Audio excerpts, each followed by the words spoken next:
Composition and structure of nucleic acid. अभी next lecture video में पढ़ेंगे कंपोजिशन ऑफ न्यूक्लिक एसिड माने DNA and RNA। तो nucleic acid is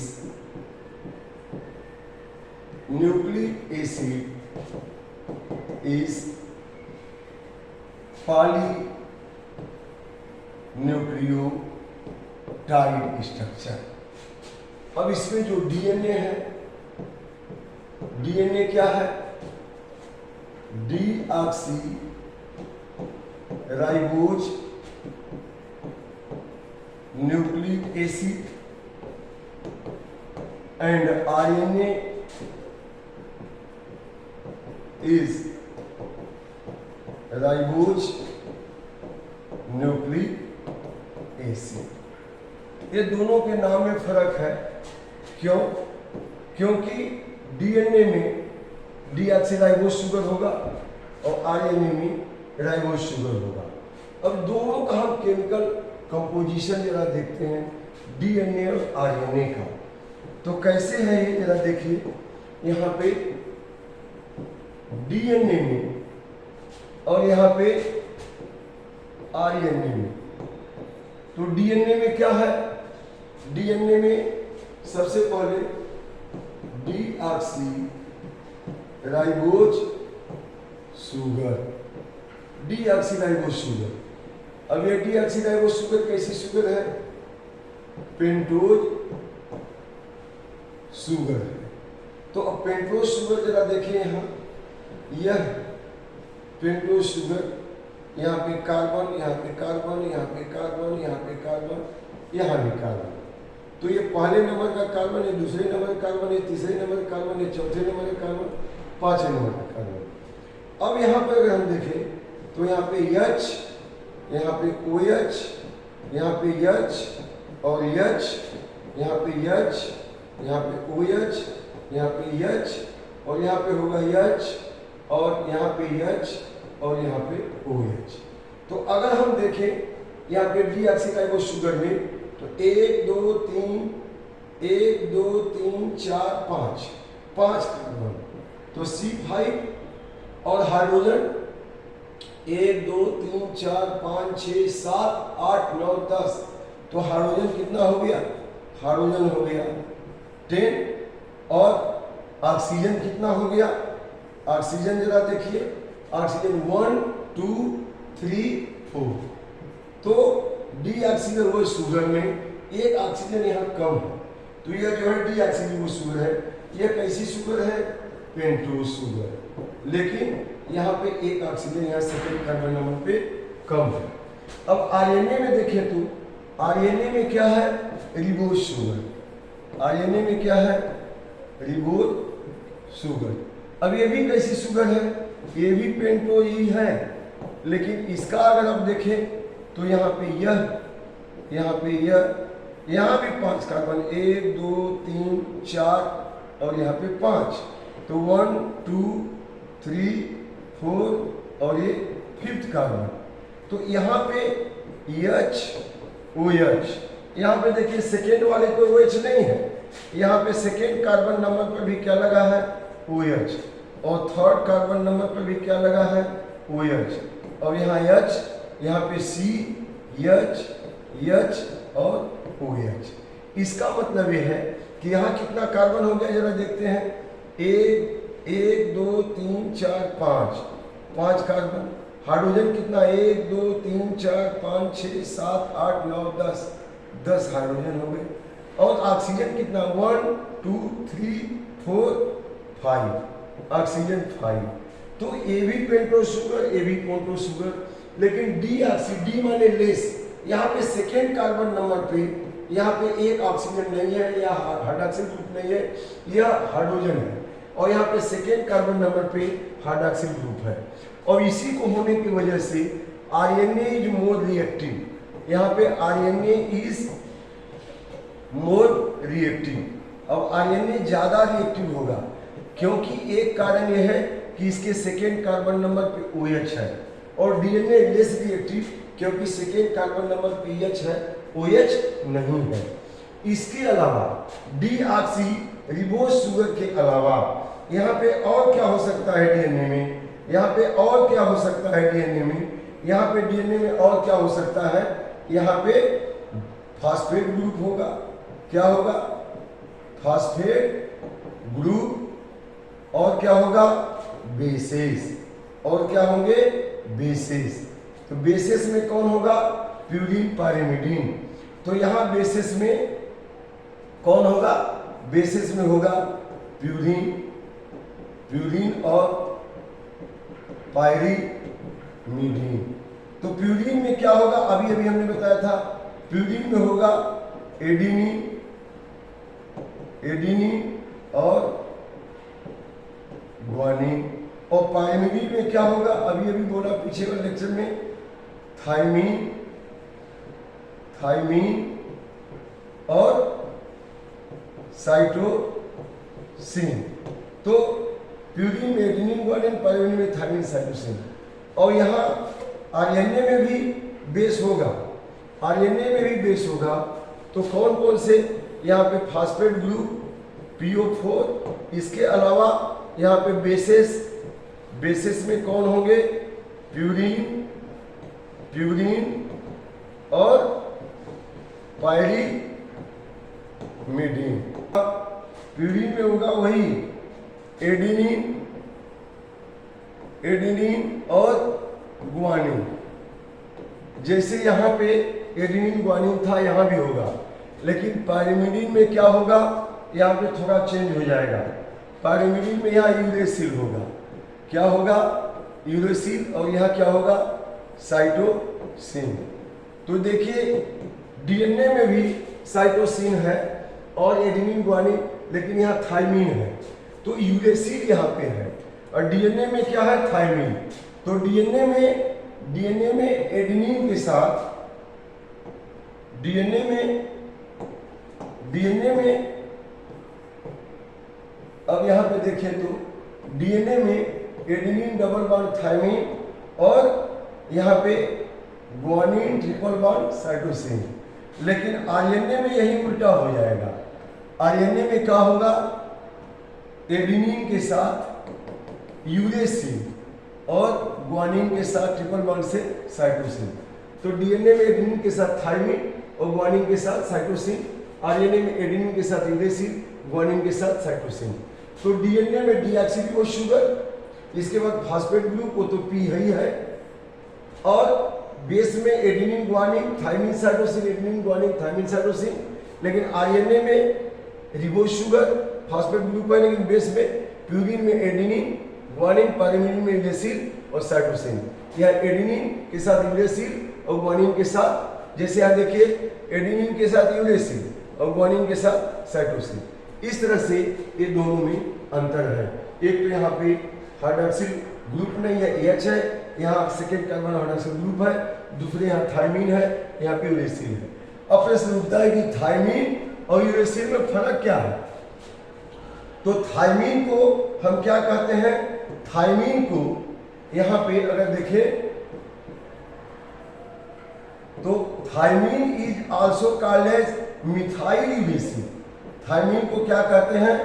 methyl uracil. यह भी यूरेसिल ही है, थायमीन यूरेसिल है, लेकिन इसमें मिथाइल ग्रुप लगा है। इसमें मिथाइल, यहाँ पे मिथाइल ग्रुप नहीं है। जैसे आप देखें कि यहाँ पेन है, पेन में ढक्कन है, यह मिथाइल यूरेसिल, माने ये थायमीन हो गया। अगर मिथाइल हट गया तो खाली यूरेसिल है, खाली यूरेसिल है, लेकिन इस यूरेसिल के साथ ये मिथाइल ग्रुप लग गया तो थायमीन। तो मतलब यहाँ पे थायमीन भी मिथाइल यूरेसिल है और यहाँ पे मिथाइल ग्रुप नहीं, खाली यूरेसिल है। तो due to presence of methyl group और due to less oxygen at second number, DNA ज्यादा स्टेबल होता है।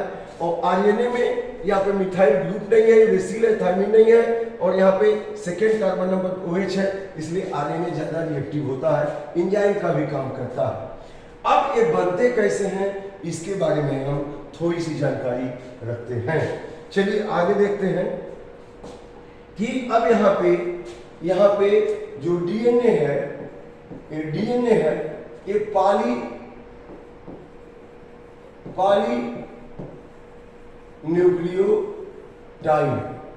पॉलीन्यूक्लियोटाइड है, माने न्यूक्लियोटाइड यन। अब एक न्यूक्लियोटाइड किसका बना है?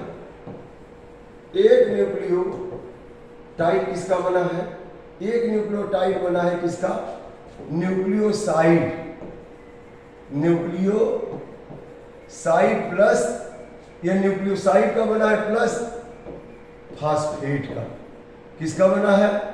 फास्फेट का। अब फास्फेट तो PO4 हो गया। अब यहाँ पे न्यूक्लियोसाइड किसका बना है? या न्यूक्लियोसाइड को देखें तो न्यूक्लियोसाइड किसका बना है? यह बेसिस और डीऑक्सीराइबोज शुगर बना है। अभी हमने बताया था। अब डीऑक्सीराइबोज शुगर आपको मालूम हो गया। अब बेसिस को देखें तो बेसिस में दो तरह के हैं। कौन कौन? एक तो एडेनिन हो गया, एडेनिन, और दूसरा हो गया गुआनिन। और इसके बाद यहाँ पे बेसिस में दो तरह के हो गए। कौन कौन हो गए बेसिस में दो तरह के? यहाँ पे बेसिस में दो तरह के हो गए। कौन कौन यहाँ देखते हैं। एक तो हो गया प्यूरिन, यहाँ पे एक हो गया प्यूरिन और दूसरा हो गया पायरीमिडीन। तो प्यूरिन में दो तरह के बेस हो गए। कौन? एडेनिन और गुआनिन। और पायरीमिडीन में दो तरह के बेस हो गए। कौन? थाइमिन और साइटोसिन। तो ये चार बेस हो गए। बेसिस में दो तरह के बेस हो गए। Purine, pyrimidine, adenine, guanine GUA। यहाँ पे एडेनिन GUA, गुआनिन, और इसमें थाइमिन, साइटोसिन। अब अगर आप देखें ये कैसे जुड़ते हैं। सपोज कर लीजिए कि यहाँ पे प्यूरिन है, तो प्यूरिन के यहाँ पे दो हैं, एडेनिन और क्या है? गुआनिन। और यहाँ पे हम ले लें पायरीमिडीन। अब पायरीमिडीन के दो हैं। कौन कौन? थाइमिन और साइटोसिन। अब ऐसे सोचें कि प्यूरिन और पायरीमिडीन दो दोस्त हैं। प्यूरिन के पास भी एक बेटा एक बेटी, एडेनिन, गुआनिन। पायरीमिडीन के पास एक बेटी एक बेटा, थाइमिन, साइटोसिन। अब ये सोचते हैं कि हमारी वो दोस्ती और प्रगाढ़ हो जाए, तो प्यूरिन अपने बेटे की शादी पायरीमिडीन की बेटी थाइमिन से, और प्यूरिन अपने बेटी की शादी गुआनिन की पायरीमिडीन के साइटोसिन से कर दिया। मतलब कहने का यह है कि प्यूरिन का एडेनिन पायरीमिडीन के थाइमिन से डबल हाइड्रोबॉन्ड से, प्यूरिन का गुआनिन पायरीमिडीन के साइटोसिन से ट्रिपल हाइड्रोबॉन्ड से बच गया। मतलब प्यूरिन और पायरीमिडीन दोनों में रिश्ता हो गया, दोनों आपस में बच गए। कैसे? प्यूरिन का एडेनिन पायरीमिडीन के थाइमिन से डबल हाइड्रोबॉन्ड से, और प्यूरिन का गुआनिन पायरीमिडीन के साइटोसिन से ट्रिपल हाइड्रोबॉन्ड से बच गया। तो हम एडेनिन को A से रिप्रेजेंट कर देंगे, थाइमिन को T से रिप्रेजेंट कर देंगे, गुआनिन को G से और साइटोसिन को C से। तो इस तरह से डीएनए में एडेनिन, थाइमिन, गुआनिन, साइटोसिन आपस में जुड़ते हैं। ये डबल हाइड्रोबॉन्ड क्यों? क्योंकि दोनों में दो इलेक्ट्रॉन की शेयरिंग होती है। ये ट्रिपल हाइड्रोबॉन्ड क्यों? दोनों में तीन इलेक्ट्रॉन की शेयरिंग होती है। जैसे हाइड्रोजन एटम आपस में दो मिलते हैं, एक इलेक्ट्रॉन की शेयरिंग होती है, तो हाइड्रोजन गैस बनता है H2। ऑक्सीजन एटम दो आपस में मिलते हैं, दो इलेक्ट्रॉन की शेयरिंग, क्योंकि बाहरी कक्षा में 6 है, दो की शेयरिंग होगी। O2 बन गया। नाइट्रोजन के बारी कक्षा में 5 ही 3 इलेक्ट्रॉन की जरूरत है, तो 3 इलेक्ट्रॉन की शेयरिंग होती है, तो इनमें 2 इलेक्ट्रॉन की शेयरिंग हुई। हाइड्रोजन बॉन्ड डबल, इसमें hydrogen bond triple, hydrogen bond double hydrogen bond. तो ये प्यूरिन और पायरीमिडिन आपस में जुटे किसके माध्यम से? Adenine thymine double hydrogen bond, guanine cytosine triple hydrogen bond. यह हो गया डीएनए में। अब यहाँ पे तो बेस है, और बेस के साथ देखिए, बेस के साथ कौन जुटेगा? Deoxyribose sugar. तब क्या बनेगा? न्यूक्लियोसाइड। तो हम पहले बेस को शुगर से जोड़ते हैं। तो आगे हम क्या करेंगे? डीएनए में हम आगे क्या करेंगे? बेस को शुगर से जोड़ेंगे। जैसे एडेनिन डबल बॉन्ड थायमिन, और यहाँ पे क्या है? गुआनिन ट्रिपल बॉन्ड साइटोसिन, फिर यहाँ पे है थायमिन डबल बॉन्ड एडेनिन, फिर यहाँ पे क्या है? यहाँ पे साइटोसिन ट्रिपल बॉन्ड गुआनिन, फिर यहाँ पे क्या है? एडेनिन डबल बॉन्ड थायमिन, फिर यहाँ पे गुआनिन ट्रिपल बॉन्ड साइटोसिन। तो ये तो बेस आपस में किस बॉन्ड से जुड़ गए? हाइड्रोजन बॉन्ड से, एडेनिन थायमिन गुआनिन साइटोसिन। अब यहाँ पे शुगर जुड़ गया बेस से एन ग्लाइकोसिलिक बॉन्ड से। यहाँ भी शुगर डीऑक्सीराइबोज शुगर किससे जुड़ गया? एन ग्लाइकोसिलिक बॉन्ड से। तो यहाँ पे बेस और शुगर आपस में जुटे एन ग्लाइकोसिलिक बॉन्ड से, तो इसको क्या कहेंगे? न्यूक्लियोसाइड। इसको क्या कहेंगे? Deoxyribo nucleoside. अब यहाँ पे जैसे यह थायमिन शुगर से जुटा, तो यह यहाँ पे न्यूक्लियोसाइड हो गया। यह यहाँ क्या हो गया? न्यूक्लियोसाइड। क्या हो गया? न्यूक्लियोसाइड। यहाँ भी यह हो गया क्या? न्यूक्लियोसाइड। क्योंकि कौन जुटा? बेस और शुगर। लेकिन यहाँ पे अगर यहाँ पे फास्फेट से जुड़ जाते हैं, फास्फेट से, तो यहाँ पे न्यूक्लियोसाइड और फास्फेट, यह न्यूक्लियोसाइड और फास्फेट, यह क्या हो जाएगा? न्यूक्लियोटाइड। क्या हो गया? न्यूक्लियोटाइड। तो यह शुगर और फास्फेट फास्फोडाइएस्टर बॉन्ड से जुट गए। शुगर और फास्फेट किससे जुट गए? फास्फोडाइएस्टर बॉन्ड से। तो ये क्या बन गया? ढेर सारे nucleotide, base sugar phosphate nucleotide, base sugar phosphate nucleotide, base sugar phosphate nucleotide, माने कुल क्या हो गए? Poly nucleotide. तो पॉली न्यूक्लियोटाइड ही तो क्या है? डीएनए। लेकिन डीएनए में डीऑक्सीराइबोज शुगर और बेस में एडेनिन थायमिन गुआनिन साइटोसिन। तो यह तो केमिकल स्ट्रक्चर रहा डीएनए का। बेस आपस में adenine thymine double hydrogen bond, guanine cytosine triple hydrogen bond से बेस और शुगर न्यूक्लियोसाइड बना लिया। यहाँ पे एन ग्लाइकोसिलिक बॉन्ड है। यहाँ पे जो बॉन्ड है यह क्या है? N glycosidic bond. और यहाँ पे जो यह बॉन्ड है यह क्या है? यह जो बॉन्ड है यह कैसा बॉन्ड है? Hydrogen bond. एडेनिन थायमिन भी डबल हाइड्रोजन बॉन्ड और गुआनिन साइटोसिन भी ट्रिपल हाइड्रोजन बॉन्ड। लेकिन यहाँ शुगर और फास्फेट के बीच एक ऐसा बॉन्ड है बच्चों, एक ऐसा बॉन्ड है